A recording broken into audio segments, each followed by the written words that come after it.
Hey gamers, I wanted to try something a little bit different today. I wanted to answer a bunch of questions, well not a bunch of questions, but just I wanted to answer a couple of questions on the Summonerschool subreddit, because it's a good place to learn for people who are trying to improve their game. I've certainly learned things from here. I've seen people post a lot of interesting like theory crafting and questions like how do I deal with this matchup, with this champion or whatever.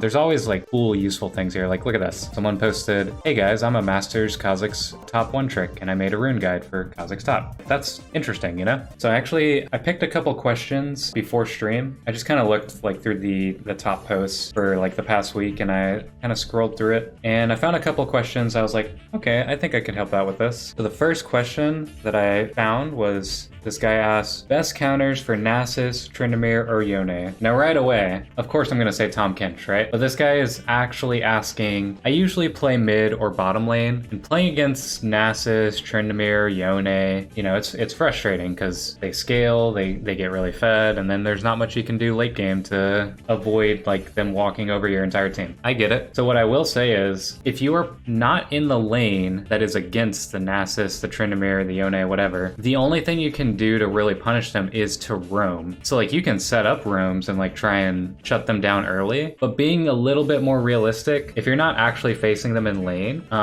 there's not much you can do sometimes. Sometimes your top laner is just gonna feed a Tryndamere, you know? Sometimes a Tryndamere just gets lucky and gets 5 crits in a row at 10% crit chance. It happens. Tahm Kench is straight up the answer to all of these champions. Nasus, Tryndamere, Yone. At no point in the game does Tahm Kench lose a 1v1 to any of these champions except maybe Yone. But even that's kind of like, you know, he'd have to be really fed. That being said, if you're playing mid lane or bot lane, I would just suggest if you're playing mid lane, pick a control mage and position properly. Nasus and Tryndamere can't do much to control mages unless they're like really fed. Tryndamere, if he has Gale Force, then he'll just like spin Gale Force and then he's just on you. So you have to position in a way that's like distant enough to not be in like spin Gale Force range. Just like let the rest of your team deal with him. If once the Tryndamere starts going for your teammates, that's when you walk in and then pay attention to his spin cooldown. Yone is a little bit tougher because he actually just has way more distance that he can travel in a short period of time. The key is to like wait out his E. See if you can get him to use his E on teammates, and then like after it's about to run out, then you start walking forward. I think that's all I have for this one. Why am I not improving? From Sparky. I am currently level 25, and I kinda understand the game now. I usually play ADC or support, but it seems like I am not improving. So right away, I immediately know that this guy is very new to the game. Whenever someone makes a statement like, I'm level X or mastery points Y or whatever, I always know that they are either a low elo player or a new player, because they seem to think that that's like a measurement of skill. Mastery points don't mean anything, player level doesn't mean anything. Ranking is like a better measurement of your skill, but even that's still not fairly accurate. I've seen some pretty good gold players and I've seen some pretty bad diamond masters players. What you really should just be focusing on is what you know, what you don't know, and what you need to learn. This guy says, first of all, I die a lot. When I play League, it always seems like everyone else is much stronger than me, and when I get a kill, I barely get it while making it out alive, while other players just dive in and get 1v2s or 1v3s. I know that AD carry and support aren't roles for fighting one-on-one, but even when I play top or mid, I die a lot. Even on good games, I would go 6, 4, and 5, and really bad ones, I would go 1, 8, and 1. It's not like I play very aggressive either. Even when I play pretty passively, the opponent somehow kills me. So I think what this guy is not understanding is he doesn't understand cooldowns, and he doesn't understand damage, not just ability damage, but also items. And he probably just doesn't understand positioning either, which like, it sounds obvious, right? Of course he doesn't know these things, he's new, but those are the things that you have to work on, and every player is constantly working on these things. Even pro players are not perfect in their positioning or their trading, you know? It's just a skill that you're constantly refining, but you never make it perfect. CS is also a problem. I used to get no CS at all, but after experience, I can constantly pull out about 5 to 6 CS per minute. It's not the best, but I guess that just boils down to practicing. CSing is pretty self-explanatory. You practice it, you get better at it. You don't practice it, you don't get better at it. It's just kind of one of those things, you know? I occasionally get some good games like 6-0 and 6, but I never carry. The worst part is I'm solo queuing, so I'm matched up against people around my level. Someone always carries in a game, it's never really me. I've never had a single game with over 10 kills. I really like the game, so do you guys have any tips on how to get better? So whenever I see someone who has like a pretty good KD, but they don't know how to carry, like this guy, for example, he said 6-0 and 6. I don't know what champion he's playing because he didn't say, but right off the bat, I can tell you, if you don't understand how you got those kills, then you probably don't understand how to snowball the rest of the game either. What probably happened was your opponent made a really bad mistake, and you, whether it was intentional or not, you capitalized on it, but like it was just so obvious a mistake that you understood that you needed to get that kill. That's not you getting better, that's just your opponent failing downwards, you know? There's so many things to unpack with this question. If you're 6-0 and 6, you probably, if you don't know how to carry, it's you lack the knowledge in every scenario. You don't know macro, you don't know how to team fight, you don't know how to secure objectives or when to go for objectives. You're just missing every general part of your game plan. You just happen to get some kills because your opponent's messed up. This is a very broad question, and I'm answering very broadly because that's all I can say about it. That's about all I can say about this question. This guy asks, is it impossible to reach high elo without spending absurd amounts of time on the game? This is the first season I've really try-harded and ranked, and I went from gold 3 to diamond 3 in 300 games. During the climb, I felt I was able to improve at the same rate with my opponents by keeping track of my mistakes, so I didn't really get stuck in any one rank. After reaching diamond 4, diamond 3, it feels much harder to solo carry games, and the games are decided in smaller moments like laning phase, skirmishes, or 1v1s where the opponent survives with low HP. At this point, it's harder to improve as much from replays and guides, and you just need hundreds of games to become accustomed to these specific situations that decide more of the game the higher elo you get. Like if I watch high elo streams who have possibly played more than 10,000 hours, I notice that they instinctually take note of small details like certain enemy power spikes or patterns of play. I think that's what he meant. He said patterns. Knowing these things probably save them a couple of deaths or fights in every game. As I think about it, it seems impossible to compete with that level of experience and intuition without spending thousands of hours on the game. Of course, I might be wrong in my thinking, which is why I'm asking others' viewpoints. Is it possible to reach masters without insane amount of playing? So it really just comes down to how fast do you improve on things? How quickly do you learn from your mistakes? There are people who have played this game for 10 plus years and are still bronze. And then there's also people who have played for just as long. Shown the one on my friends list. Oh, what was his name? Hold on, I can actually... Iron 1. This guy has been playing since at least season 5. He has never made it past bronze. And right away, the first thing I can notice is that he just plays a million different champions. Look at how many different champions he played in the last season. 36 champions. I mean, realistically, he has good win rates with some of these champions, but he doesn't even try to stick to one champion.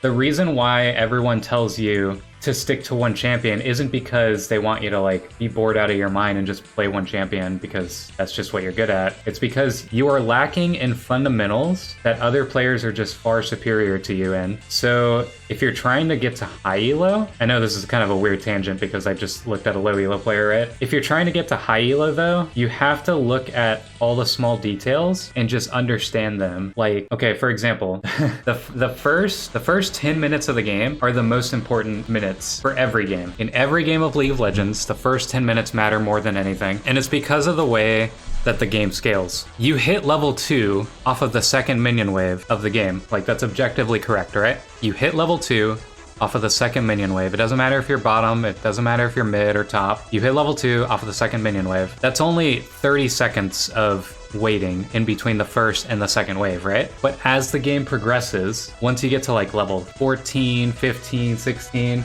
now it takes several minutes to get the XP required to hit the next level, because the game expects you to already be able to like team fight and like push any leads that you would have gotten, because the game switches from being a lane focus, like solely focused on your lane opponent, to a team game. I feel like I'm going off on a little bit of a tangent, because the question is it impossible to reach high elo without spending absurd amounts of time on the game? The short answer, yes. The long answer, no, because you need to like pick up on things quickly. So that's kind of why I stress all the things just now, is there's so many things that go into being good at the game that most people will not pick up on every little thing right away. That's why for most people it does take a long time. That being said, once you've reached that like high diamond area, you understand the game enough to where you know, okay, if I focus really hard on every little detail during the game, I should be able to win the game. Not always, but more likely I will win the game. So if you look at it that way, it's very, very, very, very, very hard to focus on every little thing that's going on for like 10, 20 games in a row, you know? If you play like Tyler 1 levels of games, if you play 30 games in one day, in one 24-hour period, you're not going to be super hyper focused in every single one of those games, I promise you. So that's why if you are trying to just purely climb, play like 3 games a day, you know, make it a best of 3, and you hyper focus on all 3 of those games, and then afterwards you can review the games and look over, see what you did right, see what you did wrong. 3 games and a little bit of VOD review for all 3. That's like, it's about maybe 3-4 hours at most. It's really not that much time, but I will say you will learn faster if you spend a lot more time. I feel like I answered that question pretty well.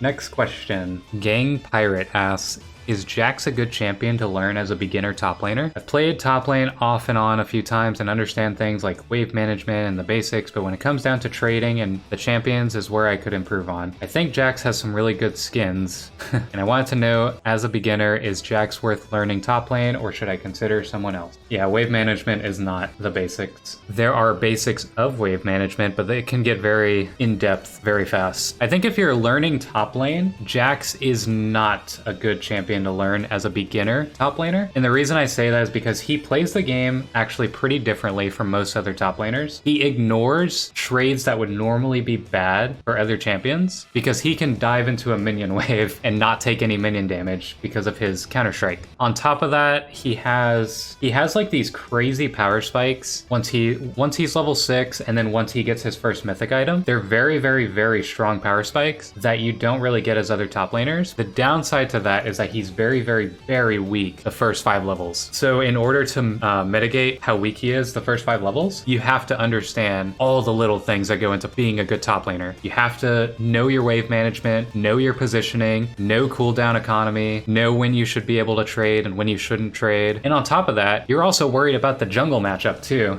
There's plenty of other champions that don't have to think that hard about all these different things. Garen, Kench, this guy in the replies as well, like Darius doesn't really have to think about that kind of thing either. Set is also another one. Yeah, I think Kench, Garen, Darius, Set, those are all champions that are much better suited for someone who is learning top lane. Even Renekton. I don't think Renekton is a good champion, but I do think that he's good for learning the fundamentals of the game. And I mean, that's how I started getting good last season, is I mostly played Renekton for like the first half of the season. I'm not interested in learning like the mechanics of the champion. That can come later. I'm more interested in learning the fundamentals of the game before I am the champion. Because once you understand the fundamentals, it becomes very easy to pick up new champions. Yeah, I like my answer to that question. Next one. So this one's actually pretty hard, because I sometimes struggle with this too. But so the question is, how can I tell when it is correct to follow my laner's roams from top lane? Hello, I've mained top since season 8 and have always hovered around gold. Something that comes up in a lot of my own games is that my mid laners have been dying to roams from my opposing laner. There's usually one of these 2 scenarios. 1, my opposing laner gets the push and recalls while I'm clearing my wave under turret. They then go mid instead of going back to top lane. This happens more often than normal because I'm primarily a tank player. I try to ping Mia if I feel like they've been gone for an unusual amount of time, but it can be difficult to do this before they show up mid because it's faster to go to mid than back to top. One thing that everyone should understand, there's a certain amount of time that it takes to get back to lane, right? When you walk to top or bottom lane, because they're longer lanes, it takes about relatively 30 seconds. It could be a little bit shorter or a little bit slower. It just depends on like what champion you're playing and if you have any abilities that can move speed boost to you or blink or whatever. Generally, it's about 30 seconds.